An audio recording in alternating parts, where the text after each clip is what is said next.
I'm Jennifer Shaheen, Chief Digital Officer at Hill & Co. and founder of Technology Therapy Group, and I am excited to moderate today's JCK Talk. This is the second in our series of retail innovation, and I invite and encourage you to check out tomorrow's last one on improving the in-store experience. Today, I'm joined by three distinguished gentlemen, Joe Bellison, Spencer Mink, and Brandon Wright. Before we dive into questions, I'd like to ask each of the panelists to share a bit about themselves and their organizations. Joe, let's start with you. Sure, thank you. I appreciate it. I'm grateful for the opportunity to be here. So I primarily come from a retail setting. I'm a second generation jeweler, and I've been doing CAD as a CAD designer for about 15 years, as well as I learned stone setting and casting and that sort of thing. But I'm here. Spencer from TraxSales. Yeah, absolutely. Thank you for having me here. I'm the owner of TraxSales. We're a retail people counting company. So what we do, we specialize in basically counting every customer that enters your store in real time using a camera-based technology. So you have a high-definition photo of everyone that enters your store.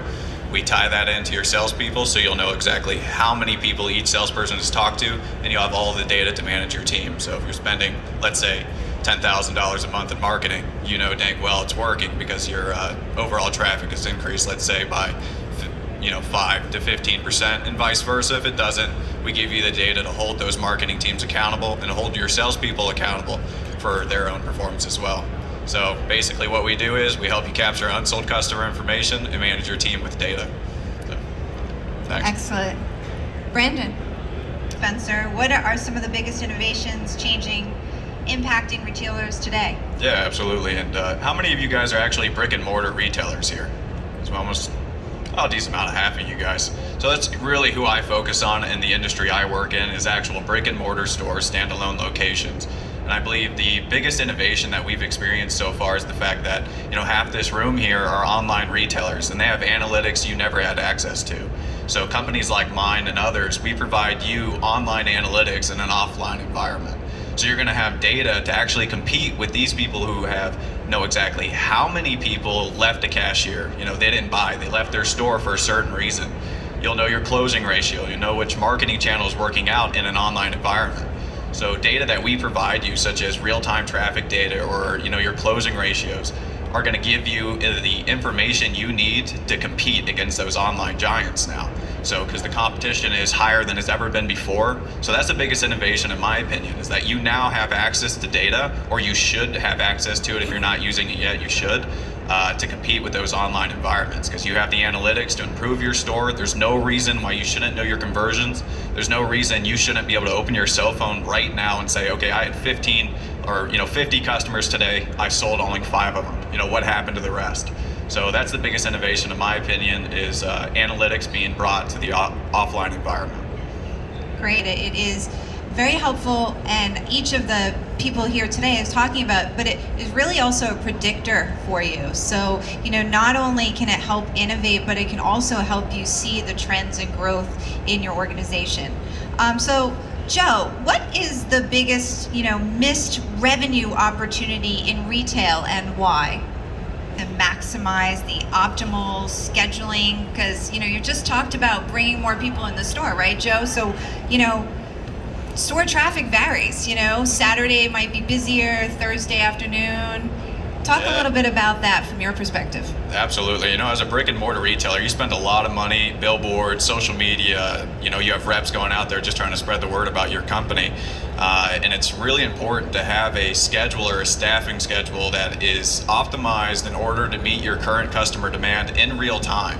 You don't have to look at it and be like, what am I going to do 2 weeks from now? Things of that nature. You want to have a graph, some sort of data that leads you to develop a schedule that can handle customer traffic.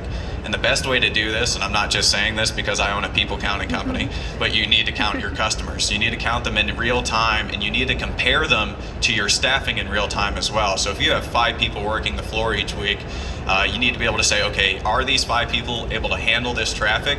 And then you need to be able to compare that to your average time spent per customer. So on average for jewelers, it's around 30 minutes, 28 to 32 minutes per customer to give an appropriate presentation that builds a relationship.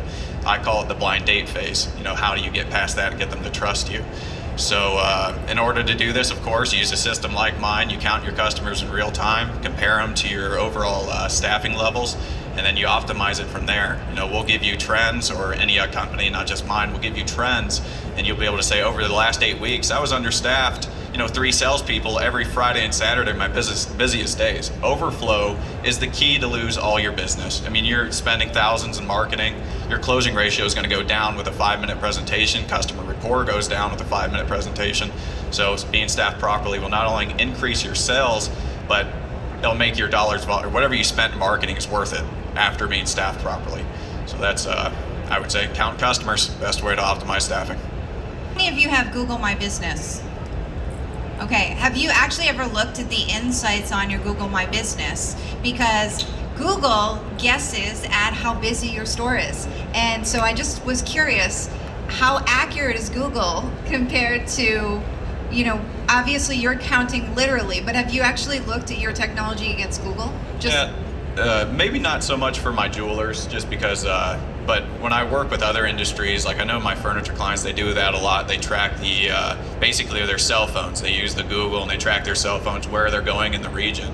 So maybe not specifically your store, because what if they went next door to your store and things of that nature? It could be off by, let's say 20, 25% based on that IP address, whatever it might have been. Or they just walked in front of your store and your Wi-Fi pinged their cell phone. So there's a lot of different ways where that information is very inaccurate. And sorry if I'm not so close to this thing. But that's why it's very important to have an accurate count that you can trust and that it's verifiable.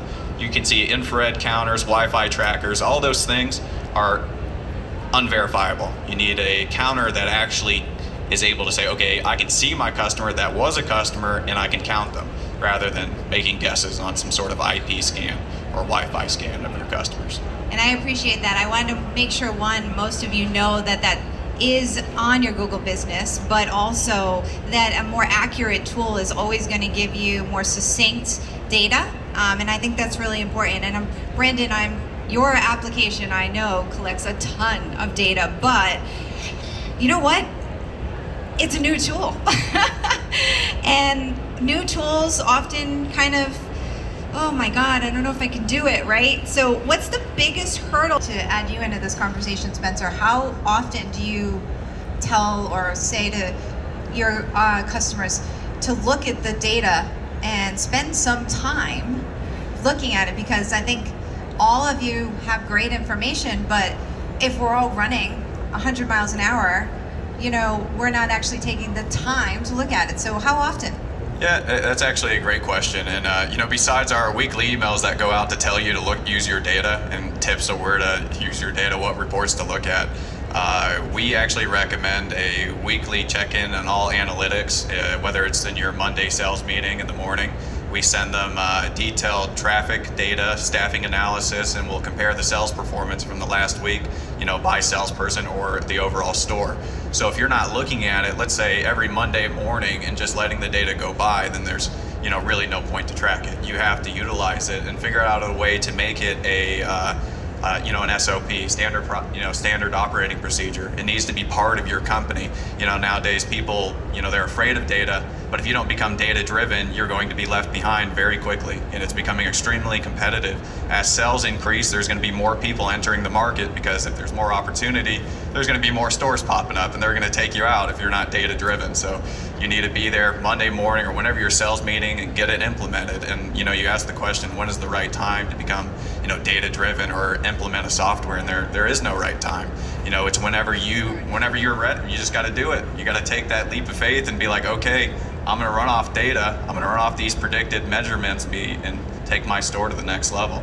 So yeah, go ahead, Jim. Something you said there about making it a standard operating procedure reminds me of a lesson one of my favorite business professors I ever had gave a simple example with his hand. And he said, my fingers here, they represent 5 businesses in the same industry. And if you hold your hand like this, and one business starts doing something innovative, and it becomes standard for them, you have this other business, if they don't want to do it at all, they'll get left behind.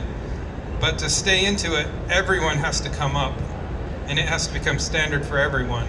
And so that's why I think it's so important to attend educational experiences like this and to see what's everyone doing, because eventually, if you don't keep up, you'll be left behind. So let's build on that. And this is something we did some preparation before this panel, but I'm going to throw something at you that we didn't prepare. So let's talk about one of the innovations that's going on right now, which is social selling. And so, Joe, I'm going to throw this back at you to start, and then I can add something quick, because I'm mostly involved in the brick and mortar. But when I talk to my clients and I consult them on their overall performance in terms of marketing channels, driving customers, a lot of you guys, you're not really selling online. You have your items out there, but you always promote them to come into the store. So you could look at that social platform. You have 1,000 views on it. People click through it. And then what we would tell you is say, okay, now compare that to your in-store traffic. So what is your inbound ratio? So how many customers actually came into your store that viewed that exact piece of jewelry, whatever they were looking at in that social content? So that's the only thing we say, is to make sure you do compare in-store traffic to that online advertisement, because a lot of you are posting it to drive in-store traffic. I know a lot of my jewelers don't sell their pieces online still, and they don't need to be honest. They drive in-store traffic and create that personal experience that they're looking to create, especially the single store or 1 to 5 stores. They're creating personal experiences in their community, and those social platforms, they're targeting area. They're targeting parts of Houston, Texas. They're not targeting the entire country as that jeweler. You're driving a personal experience. So. Great. Joe, recognize good innovation. I would love to kind of jump to each of you to answer a little bit more about this. What other things are retailers recognizing as good innovations? So Spencer, how about you?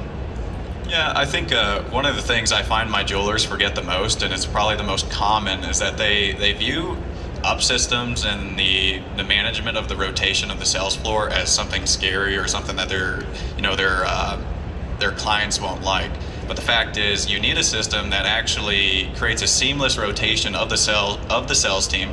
That way, not only do they know who's up next, but it keeps somebody ready to talk to a customer that comes in. They come in, they greet them, and it allows them and gives them the tools to capture unsold customer information. So you need a rotation system that creates accountability across the floor of that sales floor and helps your team capture unsold data. I think that is probably the biggest thing that I see that jewelers are missing. They may be counting customers with my program, but they need to extend it even further and move into an automatic up system, which many retailers outside this industry are currently doing. And that's, it streamlines your rotation. You capture unsold customer information. You find out how long you're actually spending per customer with a system like that. My company does this, by the way. But anyways, shameless plug. But that's exactly what I would do. So Brandon, it's a good point, and I think, Joe, you said something very early on about the fact that you came up with a system that solved a problem for you, and I think sometimes great innovation, as you mentioned, comes from something like that, but also it can also come from just trying to optimize one channel as well. And I think each of you just talked about the optimization of one channel.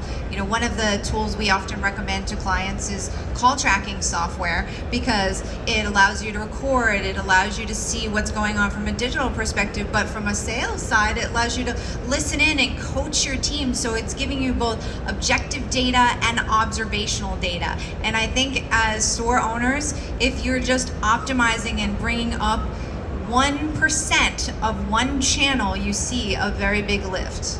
If anyone else wants to comment, feel free. No, I completely agree with that, right? If you can pick one, there's so much we can do. We were just talking about social selling, right? You've got your store, you've got your website, you've got social selling. How's a small business supposed to do all those things? You can't. And so pick a channel, commit to it, invest, and go hard, improve in that one channel, and then you'll see much greater improvements than trying to do a little bit and spread yourself too thin. Great. I have a few more questions, but I'm looking at our clock and trying to keep an eye. Does anyone have a question for our panel that you'd like to share? Yeah, sir. Could you stand up so I and pull your mask down, and I'll repeat the question to the room. So with client taking the time, how does the automated? I'm always scared of jumping into automated things because it's You know, high touch doesn't mean that you can't use some components templates. Joe, you wanted to add something. Well, I actually wanted to ask a question to my fellow panelists. Oh, as well. absolutely. So the question comes from, because all three of us are up here because we had an idea and we innovated it. But I think the bigger challenge is, how do you pull innovation out of your team, right? Because the first one is it goes back to the idea of the jewelry store owner. It's very personal. This is my baby. This is my thing. How do we create a culture where we we promote innovation and we get things going forward? And I'm sure both of you have innovated along the way. Yeah, absolutely. I think back in school I studied operations supply chain management, and a lot of that involves getting your people involved. And if you look at a company like Toyota, they have these two pillars. One's for the people. And what that means is that they allow they don't have salespeople on the factory floor, but they allow their people to come forward with ideas, with innovative solutions that they find online, or let's say someone's coming in the store on they're always coming and asking for a specific item that you don't have. So you promote an environment that allows for them to feel confident enough to come to the management, come to the ownership to present these ideas. That's why it's called for the people. Whether it's they put a slip in somewhere, or you have an open door policy. You allow them to walk in and share their ideas with you, and you'd be surprised how your company grows and how you will innovate faster than you've ever done before, giving your team a voice. That's all. I think that's all it takes, is create an environment where they're comfortable sharing ideas with you. Yeah, real quickly, I would just second that. I think in retail, one of the greatest untapped resources that retailers have are their sales team. And one of the reasons why is because they are the front lines. They're talking to the customer. In technology, we always say that we need to listen to our customer, and we make changes to our product based on what we hear all the time. Absolutely. I also think it goes to what you also said from the open perspective of, when you are leading your organization, if you are leading without fear, that can help so much, because you may not be comfortable with the new technology, but if you're comfortable enough to listen to the customer and your team, you can get beyond that. And I think that's a big part of it. Did we have a question in the audience? Yes, please stand and just take your mask down so we can hear your question. Thank you. So I've spent years getting to the point where I can start my own business, and I am my boss, I am my workers, I am the seller, I am the maker. I have a limited amount of resources to spend on things because I'm not a huge corporation. At the same time, I may have come from the generation that social media was supposed to be really super easy for, but I myself did not get on the bandwagon, am afraid of social media, actually don't like it. So where do I put my attention starting out? I mean, I wouldn't start with you because I'm not a brick and mortar store, I know. But I mean, I realize closing is very important, but the social media is important. Do I want to, if I'm not good at it, do I want to actually put the money into hiring somebody to help me with this? I mean, is it better to spend time making mistakes myself? What's your opinion? So there's a lot there in that question. That's okay, absolutely. So would you say, so you said it's just you? Yes, it's just me. And else? Facebook, just... Yeah, we do well on Instagram in my retail store, but I don't know. I'm not the social media expert either. I'll add one small thing. Pick something you enjoy, because then you will spend the time doing it. If you're picking something you don't really enjoy, it's gonna be very hard for you to do anything. And that applies for a channel conversation. That applies for anything. And by the way, remember, social media isn't everything that's out there. Nowadays we have, audio, we have podcasts, you have YouTube, you have Clubhouse. If you say, and I know that's going to sound weird to some of you, you're like, why would I get on an audio medium? But it's a discovery platform. It drives people to look at and find interest. I actually have a client, they're in their 50s and 60s and 70s. Yep. And I got them doing videos years ago on YouTube. And so that might be your sweet spot. That might be what you're comfortable with. But I think overall, yes, if you don't like it, you're not going to keep doing it. And by the way, consistency and constancy is so important to success. I have a kind of a closing question. I think we can round robin here. So what retail innovations do you think, and this sets me up for tomorrow, are improving in-store experiences? So Joe, let's start with you. What Innovation, and what I would recommend everyone do is create a sales goals program that not only highlights what the salesperson needs to hit, but you can't just give them a dollars volume target. That is very unrealistic and it doesn't help them in any way.